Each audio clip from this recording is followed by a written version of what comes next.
Iran ಹಾಗೂ America ನಡುವಿನ ಯುದ್ಧ ನಿಲ್ಲುವಂತೆ ಕಾಣಿಸ್ತಾ ಇಲ್ಲ. ಯುದ್ಧ 9ನೇ ದಿನಕ್ಕೆ ಕಾಲಿಟ್ಟಿದ್ದು ಈವರೆಗೆ ಇರಾನ್ನಲ್ಲಿ ಸುಮಾರು 1230 ಜನ ಸಾವನ್ನಪ್ಪಿದ್ದಾರೆ.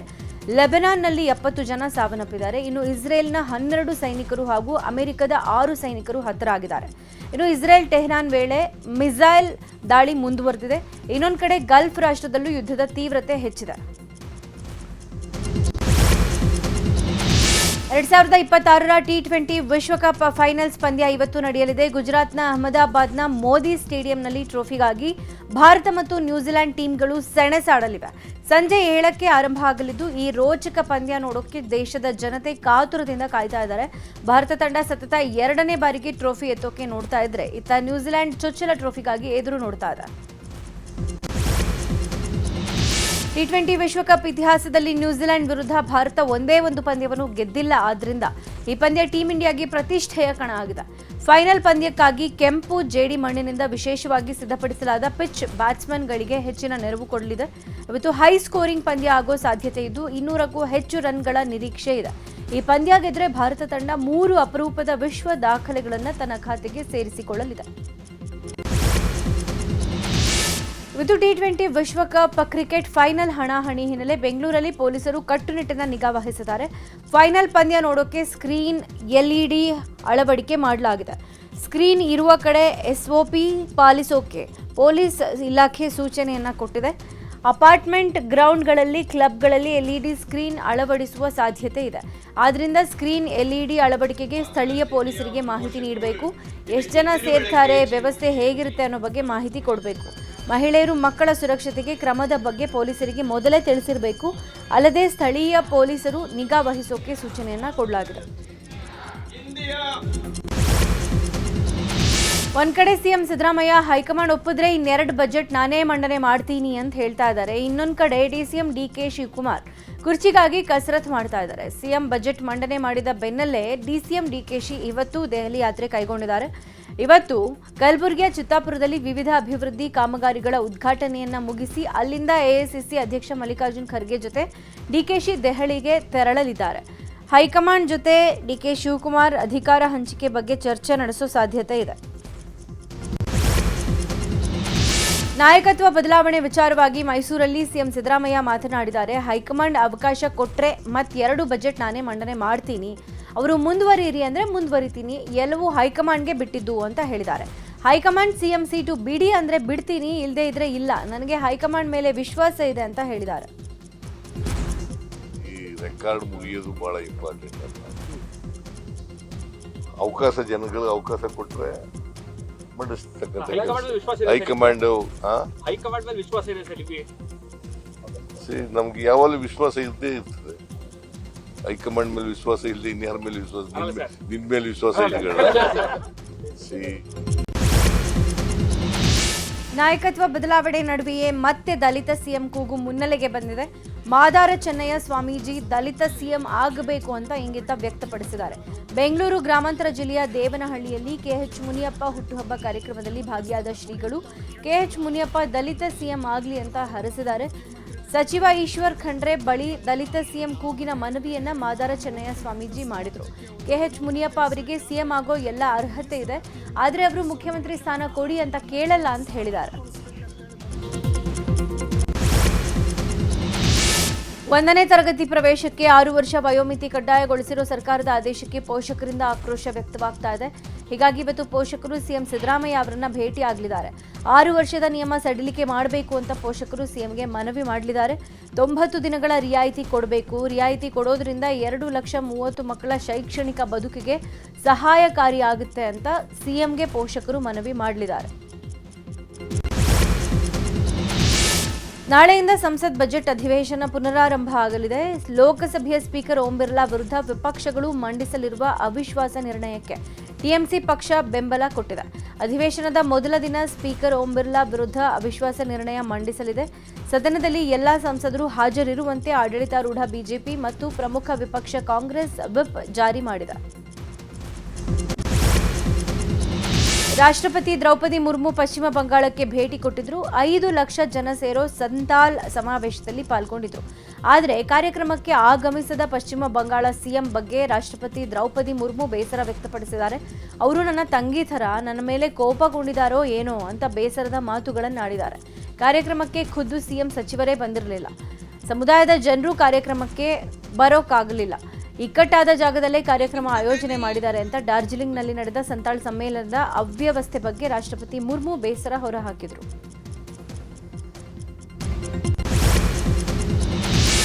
ಇನ್ನು ಮುರ್ಮು ಮಾತಿಗೆ ಪಶ್ಚಿಮ ಬಂಗಾಳ ಸಿಎಂ ಮಮತಾ ಬ್ಯಾನರ್ಜಿ ಆಕ್ರೋಶ ಹೊರಹಾಕಿದ್ದಾರೆ. ಚುನಾವಣೆ ವೇಳೆ ಬಿಜೆಪಿ ಸಲಹೆಯಂತೆ ಹೇಳಬೇಡಿ, ಒಂದು ಪಕ್ಷದ ಮಾತು ಕೇಳಿ ಪ್ರತಿಕ್ರಿಯೆ ಕೊಡಬೇಡಿ ಅಂತ ಸಿಟ್ಟನ್ನ ಹೊರಹಾಕಿದ್ದಾರೆ. ಬುಡಕಟ್ಟು ಜನರ ದೌರ್ಜನ್ಯದ ಬಗ್ಗೆ ಯಾಕೆ ಪ್ರಶ್ನೆ ಮಾಡಿಲ್ಲ? ಬಂಗಾಳದಲ್ಲಿ ಎಲೆಕ್ಷನ್ ಅಂತ ನಮ್ಮನ್ನ ಟೀಕಿಸ್ತಿದ್ದೀರಾ? ಬಿಜೆಪಿ ಹೇಳ್ಕೊಟ್ಟಿದೆ ಅಂತ ರಾಷ್ಟ್ರಪತಿ ವಿರುದ್ಧವೇ ಮಮತಾ ಬ್ಯಾನರ್ಜಿ ಕಿಡಿಕಾರಿದ್ದಾರೆ. ರಾಷ್ಟ್ರಪತಿ ಅವರು ಬಿಜೆಪಿ ಮಾತು ಕೇಳ್ತಾರೆ ಎಂದಿದ್ದ ಸಿಎಂ ಮಮತಾ ಬ್ಯಾನರ್ಜಿ ಮಾತಿಗೆ ಪ್ರಧಾನಿ ಮೋದಿ ಎಕ್ಸ್ ಖಾತೆಯಲ್ಲಿ ಆಕ್ರೋಶ ವ್ಯಕ್ತಪಡಿಸಿದ್ದಾರೆ. ರಾಷ್ಟ್ರಪತಿಗೆ ದೀದಿ ಅವಮಾನ ಮಾಡಿದ್ದಾರೆ. ದೇಶದ ಪ್ರಥಮ ಪ್ರಜೆ ರಾಜ್ಯಕ್ಕೆ ಭೇಟಿ ಕೊಟ್ಟಾಗ ಮುಖ್ಯಮಂತ್ರಿಗಳು ನಿಂತ್ಕೊಂಡು ಸ್ವಾಗತ ಮಾಡಬೇಕು, ಅದು ಸಂಪ್ರದಾಯ. ಆದರೆ ಮಮತಾ ಬ್ಯಾನರ್ಜಿ ಅವರು ಕಾರ್ಯಕ್ರಮಕ್ಕೆ ಗೈರಾಗಿರೋದನ್ನ ರಾಷ್ಟ್ರಪತಿಗಳು ಪ್ರಶ್ನಿಸಿದ್ದಾರೆ ಹೀಗಂತ ಎಕ್ಸ್ನಲ್ಲಿ ಬರೆದಿದ್ದಾರೆ.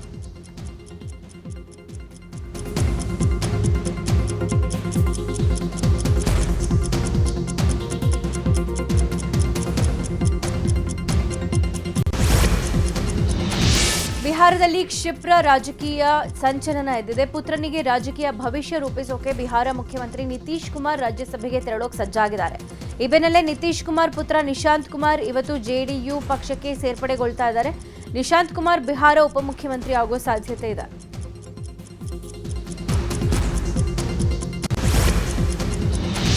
ತಮಿಳುನಾಡು ರಾಜಕೀಯದಲ್ಲಿ ತೀವ್ರ ಸಂಚಲನ ಮೂಡಿಸಿರುವ ನಟ ವಿಜಯ್ ಮಹಿಳೆಯರಿಗೆ ಬಂಪರ್ ಘೋಷಣೆ ಮಾಡಿದ್ದಾರೆ.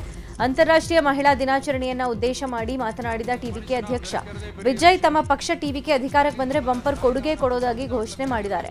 ಮಹಿಳೆಯರಿಗೆ ಮದುವೆಗೆ 8 ಗ್ರಾಂ ಚಿನ್ನ, ಉಚಿತ ಬಸ್, ಮಹಿಳೆಯರಿಗೆ ತಿಂಗಳಿಗೆ 2,500 ರೂಪಾಯಿ ಹಣ, ವರ್ಷಕ್ಕಾರು ಸಿಲಿಂಡರ್, ನವಜಾತ ಶಿಶುಗಳಿಗೆ ಚಿನ್ನದ ಉಂಗುರ ಭರವಸೆಯನ್ನ ಘೋಷಣೆ ಮಾಡಿದ್ದಾರೆ.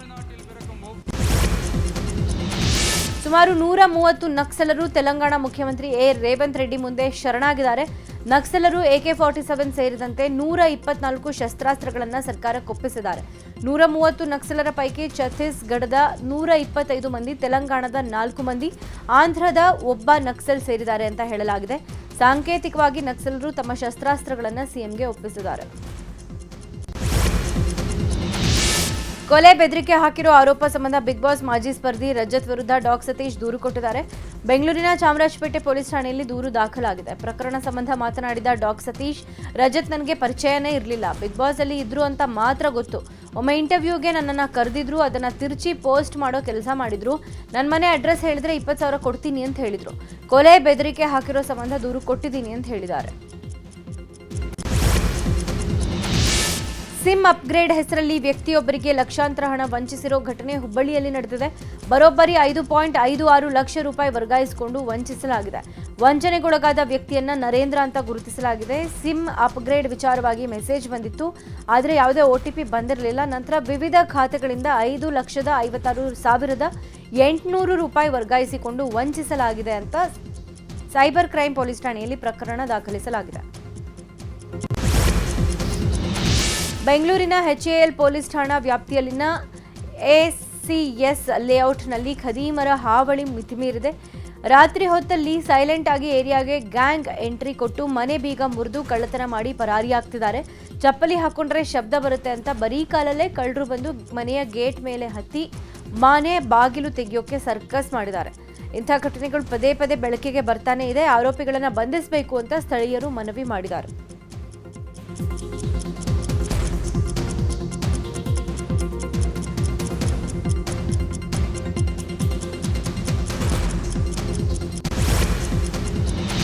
ಮಾರಕಾಸ್ತ್ರ ತೋರಿಸಿ ದರೋಡೆ ಮಾಡಿದ್ದ ಖದೀಮನನ್ನ ಹೆಡೆಮುರಿ ಕಟ್ಟುವಲ್ಲಿ ಬೆಳಗಾವಿ ಜಿಲ್ಲೆಯ ಕಾಗವಾಡ ಪೊಲೀಸರು ಯಶಸ್ವಿಯಾಗಿದ್ದಾರೆ.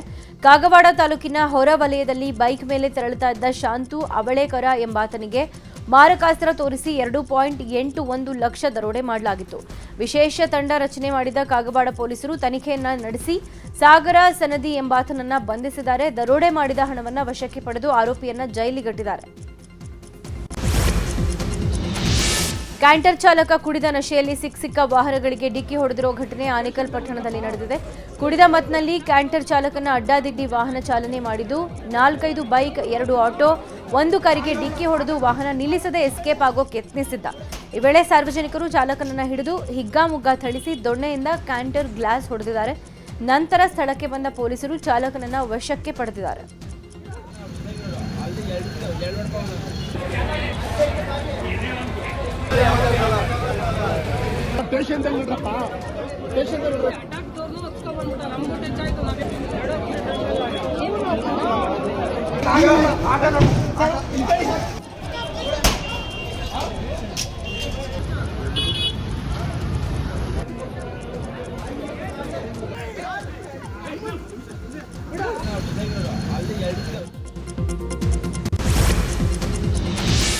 ಮೆಕ್ಕೆಜೋಳದ ರಾಶಿಗೆ ಯಾರೋ ಕಿಡಿಗೇಡಿಗಳು ಬೆಂಕಿ ಹಚ್ಚಿರೋ ಘಟನೆ ಹಾವೇರಿ ಜಿಲ್ಲೆ ಬ್ಯಾಡಗಿ ಸಮೀಪ ಹೆದ್ದಾರಿಯ ಸರ್ವಿಸ್ ರೋಡ್ನಲ್ಲಿ ನಡೆದಿದೆ. ಮಾಲ್ತೇಶ್, ನಾಗಪ್ಪ, ಸಚಿನ್ ಅನ್ನೋ ರೈತರಿಗೆ ಸೇರಿದ ಮೆಕ್ಕೆಜೋಳ ಬೆಂಕಿಗೆ ಆಹುತಿಯಾಗಿದೆ. ಬೆಂಕಿ ಅವಘಡದಿಂದ ಲಕ್ಷಾಂತರ ರೂಪಾಯಿ ಬೆಳೆ ಹಾನಿಯಾಗಿದ್ದು ಸ್ಥಳಕ್ಕೆ ಅಗ್ನಿಶಾಮಕ ಸಿಬ್ಬಂದಿ ದೌಡಾಯಿಸಿ ಬೆಂಕಿಯನ್ನು ನಂದಿಸಿದ್ದಾರೆ. ಚಾಮರಾಜನಗರ ಜಿಲ್ಲೆಯ ಕಾಡಂಚಿನ ಮಂಜಹಳ್ಳಿ ಗ್ರಾಮದಲ್ಲಿ ಕಾಡಾನೆ ಹಾವಳಿ ಮುಂದುವರೆದಿದೆ. ಬಾಳೆ ತೋಟಕ್ಕೆ ಲಗ್ಗೆ ಇಟ್ಟ ಕಾಡಾನೆ ಬೆಳೆಯನ್ನ ನಾಶಪಡಿಸಿದೆ. ಪದೇ ಪದೇ ದಾಳಿ ನಡೆಸ್ತಾ ಇರುವಂತಹ ಕಾಡಾನೆಯಿಂದ ರೈತರು ಹೈರಾಣಾಗಿದ್ದಾರೆ. ಕಾವಲು ಕಾಯೋಕ್ಕೂ ಹೋಗಿದ್ದ ರೈತರ ಮೊಬೈಲ್ ಕ್ಯಾಮೆರಾದಲ್ಲಿ ಕಾಡಾನೆಯ ವಿಡಿಯೋ ಸೆರೆಯಾಗಿದೆ. ಚಾಮರಾಜನಗರ ಗಡಿ ಭಾಗದ ಹಸನೂರು ಸಮೀಪದ ಗೇರುಮಾಳಂ ರಸ್ತೆಯಲ್ಲಿ ಚಿರತೆಯೊಂದು ಕಾಣಿಸಿಕೊಂಡಿದೆ. ಈ ರಸ್ತೆಯಲ್ಲಿ ಪದೇ ಪದೇ ಚಿರತೆ ಕಾಣಿಸಿಕೊಳ್ತಾ ಇದ್ದು ದ್ವಿಚಕ್ರ ವಾಹನ ಸವಾರರಲ್ಲಿ ಆತಂಕ ಉಂಟು ಮಾಡಿದೆ.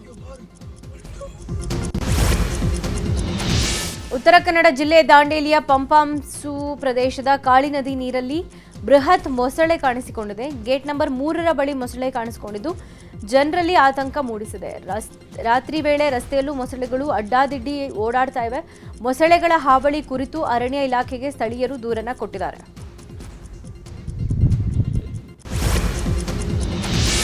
ಪ್ರವಾಹದಿಂದಾಗಿ ತತ್ತರಿಸಿದ ರೈತರಿಗೆ ಮತ್ತೊಂದು ಹೊಡೆತ ಬಿದ್ದಿದೆ. ವಿಜಯಪುರ ಜಿಲ್ಲೆಯಲ್ಲಿ ಕಳೆದ ವರ್ಷ 3 ಲಕ್ಷ ಹೆಕ್ಟೇರ್ಗೂ ಅಧಿಕ ಪ್ರದೇಶದಲ್ಲಿ ತೊಗರಿ ಬಿತ್ತನೆ ಮಾಡಲಾಗಿತ್ತು. ಅತಿವೃಷ್ಟಿಯಿಂದಾಗಿ ಹಾಗೂ ಪ್ರವಾಹದಿಂದಾಗಿ 70% ಬೆಳೆ ಹಾಳಾಗಿ ರೈತರು ಸಂಕಷ್ಟಕ್ಕೆ ಸಿಲುಕಿದ್ರು.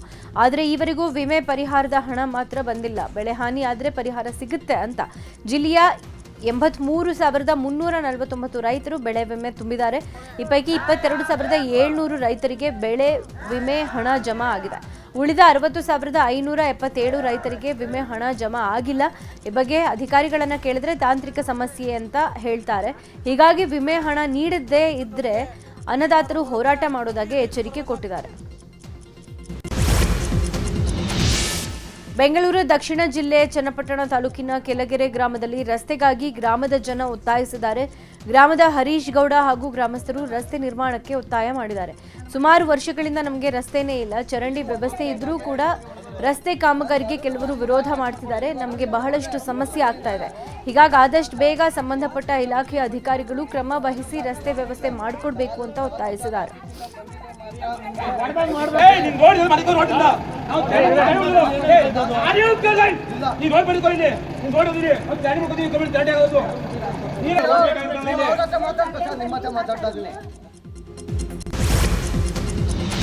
ಸ್ನಾತಕೋತ್ತರ ವೈದ್ಯಕೀಯ ಕೋರ್ಸ್ ಪ್ರವೇಶಕ್ಕೆ 4ನೇ ಸುತ್ತಿನ ಸೀಟು ಹಂಚಿಕೆಯ ಅಂತಿಮ ಫಲಿತಾಂಶವನ್ನು ಕರ್ನಾಟಕ ಪರೀಕ್ಷಾ ಪ್ರಾಧಿಕಾರ ಪ್ರಕಟಿಸಿದೆ. ಈ ಮೂಲಕ 2025ನೇ ಸಾಲಿನ ಕೌನ್ಸಿಲಿಂಗ್ ಪ್ರಕ್ರಿಯೆ ಮುಗಿದಂತಾಗಿದೆ. ಒಟ್ಟು 898 ಕ್ಲಿನಿಕಲ್ ಸೀಟುಗಳ ಪೈಕಿ 115 ಸೀಟು ಹಂಚಿಕೆಯಾಗಿದೆ. ಇನ್ನು 783 ಸೀಟು ಹಂಚಿಕೆ ಆಗದೆ ಬಾಕಿ ಉಳಿದಿದೆ ಅಂತ ಪ್ರಾಧಿಕಾರ ಮಾಹಿತಿ ಕೊಟ್ಟಿದೆ. ಸೀಟು ಹಂಚಿಕೆಯಾದವರು ಮಾರ್ಚ್ 9ರಿಂದ 11ರೊಳಗೆ ಶುಲ್ಕ ಪಾವತಿಸಿ ಪ್ರವೇಶ ಪತ್ರ ಡೌನ್ಲೋಡ್ ಮಾಡಿಕೊಳ್ಬೇಕು. ಮಾರ್ಚ್ 12ರ ಒಳಗೆ ಕಾಲೇಜುಗಳಲ್ಲಿ ವರದಿ ಮಾಡಿಕೊಳ್ಬೇಕು ಅಂತ ಪ್ರಾಧಿಕಾರ ತಿಳಿಸಿದೆ. ರಿಲಯನ್ಸ್ ಮುಖ್ಯಸ್ಥ ಮುಖೇಶ್ ಅಂಬಾನಿ ಅವರ ಮನೆಗೆ ಫಿನ್ಲ್ಯಾಂಡ್ ಅಧ್ಯಕ್ಷ ಡಾಕ್ಟರ್ ಅಲೆಕ್ಸಾಂಡರ್ ಸ್ಟಬ್ ಭೇಟಿ ಕೊಟ್ಟಿದ್ದಾರೆ. ಮುಂಬೈನಲ್ಲಿರುವ ಮುಖೇಶ್ ಅಂಬಾನಿಯವರ ನಿವಾಸದಲ್ಲಿ ಫಿನ್ಲ್ಯಾಂಡ್ ಅಧ್ಯಕ್ಷ ಅಲೆಕ್ಸಾಂಡರ್ ಸ್ಟಬ್ ಭೇಟಿ ಆಗಿ ಅವರಿಗೆ ಆತಿಥ್ಯವನ್ನ ಸ್ವೀಕರಿಸಿದ್ದಾರೆ. ಸ್ನೇಹದ ಮನೋಭಾವ, ಅರ್ಥಪೂರ್ಣ ಸಂಭಾಷಣೆ ಮತ್ತು ಹಂಚಿಕೆಯ ಮೌಲ್ಯಗಳ ಮೂಲಕ ಸಂಬಂಧಗಳನ್ನು ಬಲಪಡಿಸುವುದನ್ನು ಈ ಭೇಟಿ ಪ್ರತಿಬಿಂಬಿಸಿದೆ.